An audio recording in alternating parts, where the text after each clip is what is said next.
சென்னை மாநில கல்லூரியில் மாணவர் பேரவை தேர்தல் நடத்தக் கோரி மாணவர்கள் போராட்டத்தில் ஈடுபட்டனர். அவர்கள் மீது காவல்துறையினர் தடியடி நடத்தியதால் பரபரப்பு ஏற்பட்டது. சென்னை மாநில கல்லூரியில் கடந்த ஆகஸ்ட் மாதம் நடைபெற வேண்டிய மாணவர் பேரவை தேர்தலை எவ்வித காரணமும் இல்லாமல் கல்லூரி நிர்வாகம் நிறுத்தி வைத்துள்ளதாக மாணவர்கள் குற்றம் சாட்டியுள்ளனர்.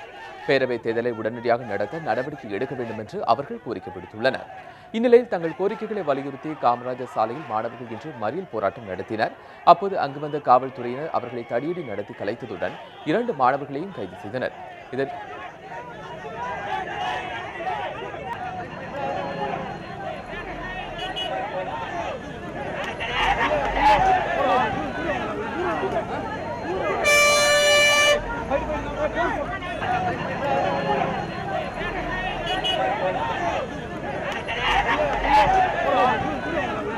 கல்லூரி தேர்தலை ஒடுக்கினதுக்கான காரணம் எதுக்கு ஒடுக்குனாங்கன்னு இது வரைக்கும் எங்க கிட்ட சொல்லல.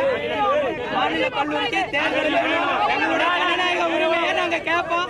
இன்னைக்கு எங்க மேல காவல்துறை தடியடி நடத்தியதுக்கு சரியான பதில் சொல்லணும். இல்லைன்னா சென்னையில் இருக்க கல்லூரிகள் முழுக்க கண்டிப்பா போராட்டம் வெடிக்கும். அனைத்து கல்லூரி மாணவர்களும் எங்களை ஆதரவு கொடுத்து கண்டிப்பா போராட்டத்தில் ஈடுபடுவோம்.